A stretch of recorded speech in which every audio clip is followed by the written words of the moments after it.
the founder and director of the Utopia Association and its namesake festival. I'll briefly present what is Utopia, and then we'll go on with the more interesting stuff in the panel.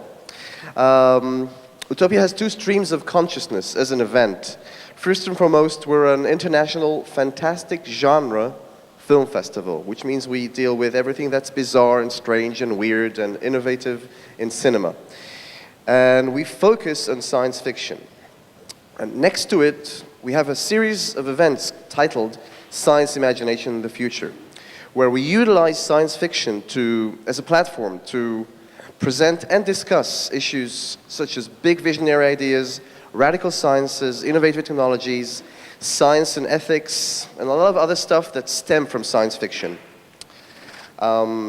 We've decided to change the festival dates, which were always 2 or 3 weeks apart from DLD, and join this wonderful celebration. It's wreaked havoc on my schedule, but people seem to be enjoying themselves, so I'm happy with that. We're excited and happy and thrilled to be part of this huge celebration of technology and design and innovation. And I'm glad, did I see Yossi just here? Because I wanted to personally say thank you. So he just left, yeah. So thank you, Yossi Vardi, for involving us with that. For any of you staying for a few more days, I'll invite you to the Tel Aviv Cinematheque. We have some wonderful films screened up until Saturday. And specifically, I'll invite you also to the Hemda Center for Science and Education. Tomorrow, we'll be having one of our flag events, which is the Utopia Futurological Congress. And this session is a little taste of it. A little bit about myself. I'm a space enthusiast. I love history. I love science. I studied some physics. I have a professional background as a requirements analyst. And I direct a film festival. So that makes me fluent in a number of geek dialects. But hands down, my favorite is science fiction. I'm not here for a detailed discussion on what science fiction is or to give you a science fiction 101. I'm sure that with the DLD audience, I don't need to. The goal of this session is to get you all to be better equipped ambassadors of science fiction out there. Give you some stories to tell, some rhetorical tools to use to better convey the wonder and importance and great imagination that is science fiction. So that's the title of the session, The Great Laboratory. And that's how I perceive science fiction as a great laboratory for big visionary ideas.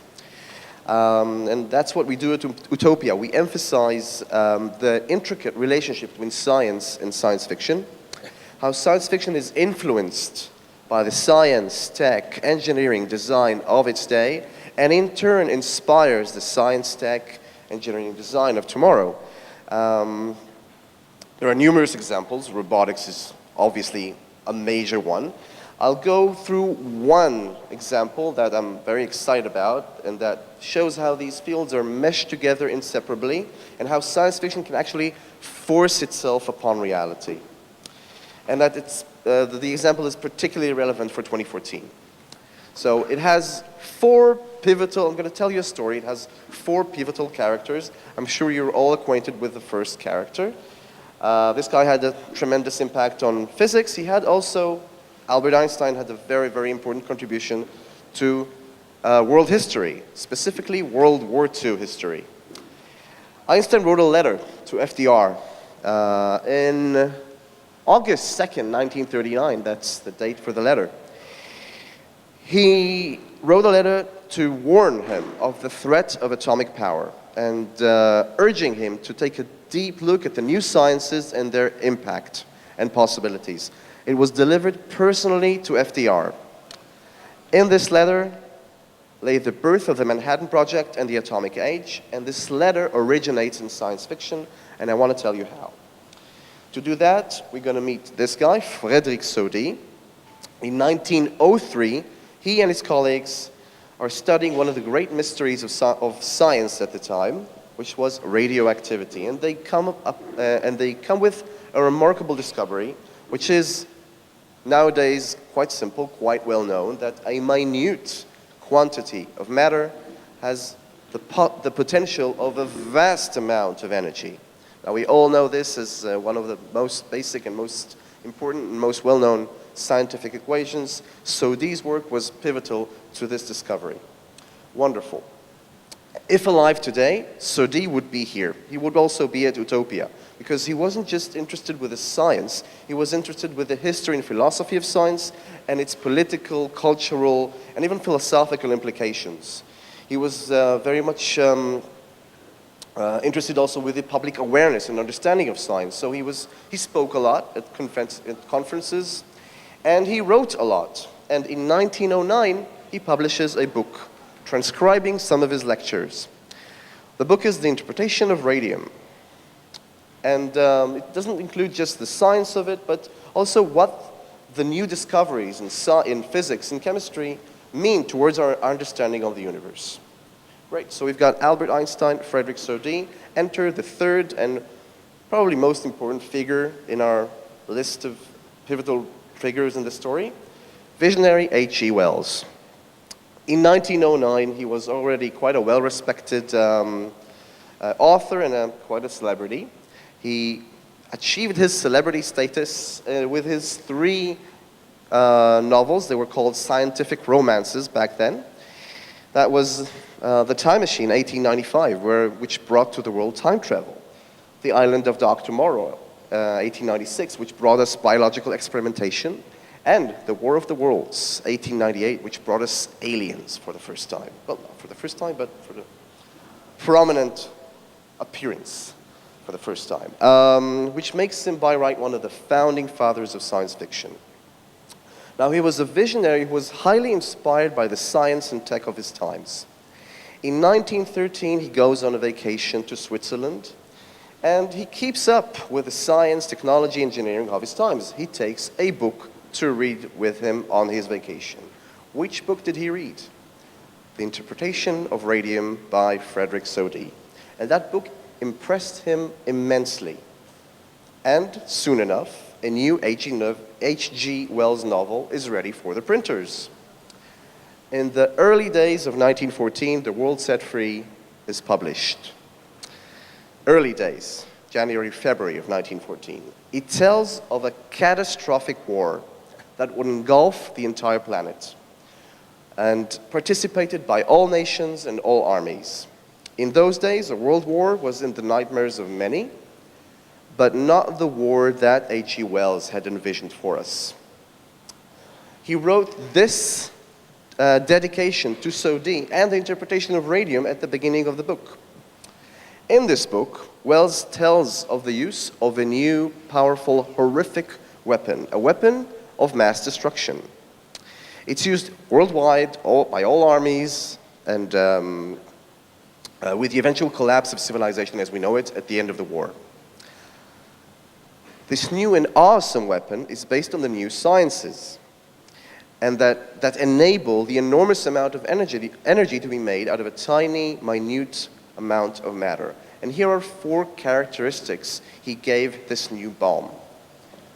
1, it's made out of heavy artificial elements. Artificial elements at the time was still considered alchemy.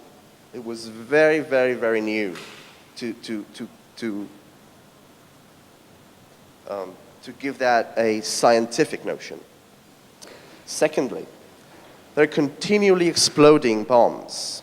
They create continual explosions that feed on themselves by that decimating an entire city. Thirdly, they're delivered by airplane, a very innovative notion at the time. And fourth, they're so small they can be carried in a handbag.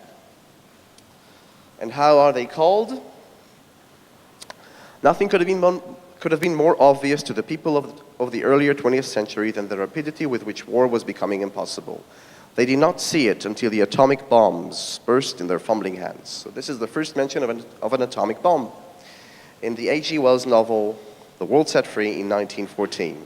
And these are more modern book covers for The World Set Free, which I obviously could not have shown you earlier. Enters our fourth and final link in this chain reaction of ideas, Leo Szilard. Szilard is a Jewish-Hungarian scientist. He studied under Einstein in the 1920s, became a prominent scientist and inventor by his own right in the late 20s, early 30s, and we'll catch up to him in London in 1933. Szilard reads an interview with a prominent scientist, one of Frederick Soddy's colleagues to their study of radioactivity and their radioactivity experiments of 30 years prior. This elderly scientist remarks in this interview that while radioactivity is highly interesting scientifically, it would have no practical use whatsoever, and anyone saying otherwise is a fool. So this is what Szilard had to say about that later on. Pronouncements of experts to the effect that something could not be done has always irritated me. He's irritated and very upset, and he takes a walk to calm his nerves. And a few blocks off of Russell Square, and next to the British Museum, a book he had read not long ago creeps into his mind. And standing on a traffic light on Southampton Row, the continually exploding bombs he had read about in H.G. Wells' novel, The World Set Free, became the nuclear chain reaction. Szilard was the inventor who first took up the patent on the nuclear chain reaction and the nuclear reactor, and he credits the idea to Wells' book. Now, Szilard continued to research the industrial viability of radioactivity all through the 1930s, joined in by other scientists. In 1938, he goes to America, when he and other colleagues become sufficiently convinced that the nuclear chain reaction is practical and it would have horrendous or amazing applications and ramifications depending on who uses it.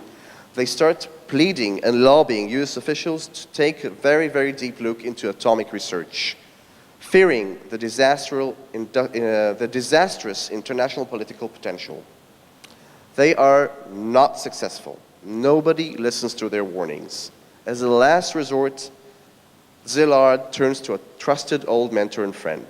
He and two other scientists in July of 1939 drive up to Albert Einstein's home in Long Island and impress upon him the urgency of pleading to the highest authorities in the land the dangers of atomic power.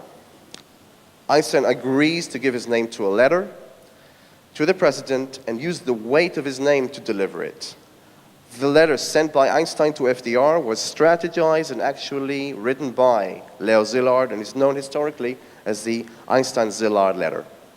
So this is a well-known story in certain circles, and it's been dubbed a chain reaction of ideas. And it encapsulates for me the remarkable and profound relationship between science and science fiction. Science fiction inspired by science, and in turn inspiring the next generation of research and engineering. Now there are many other examples.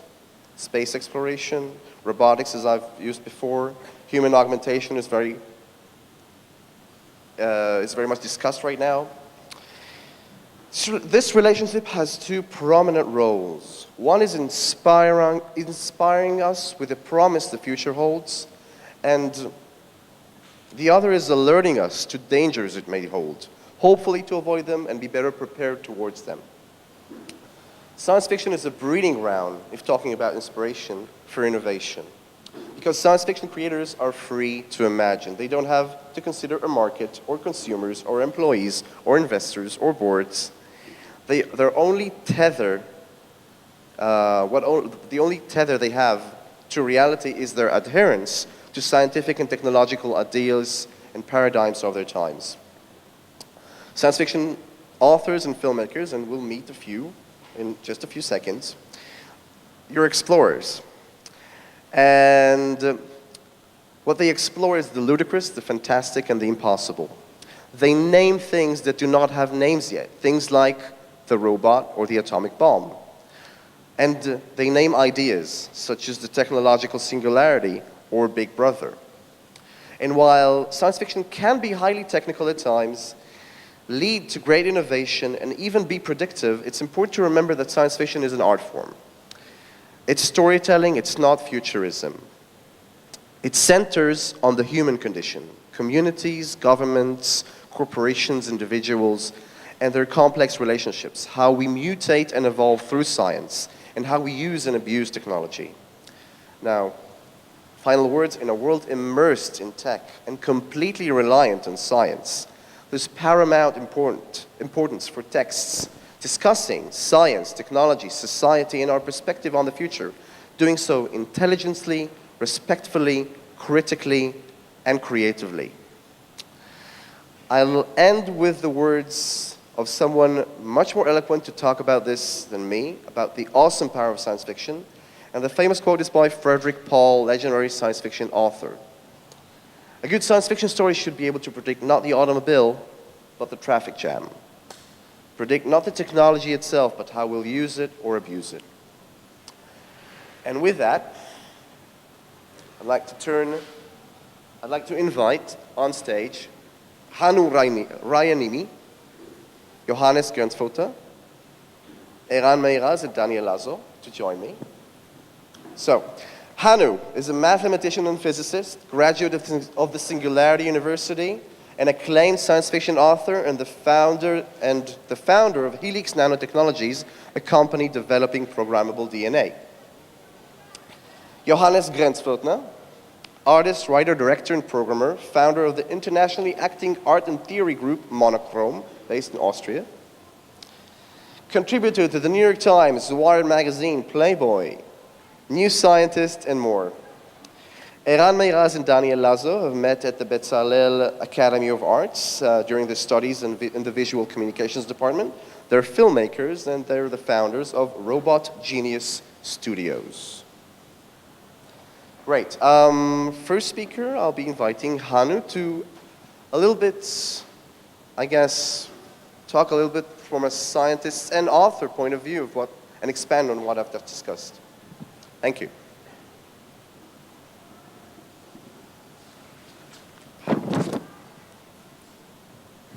Cool. Well, thank you very much, Uri, and thank you very much for inviting me here. It's my first time in Israel, and it's been an absolutely wonderful trip and experience so far. Actually, it's kind of before I start the actual talk. Kind of didn't quite realize how much what Uri was going to say would resonate what I've been up to at the moment, because I've been somewhat obsessed with H.G. Wells, and actually one argument I'm going to make is that science fiction actually doesn't really have a great track record of predicting the future, and I think Uri already made that clear. But H.G. Wells is one of the exceptions, and another very interesting concept he came up with back in 1937 was something he called the global brain.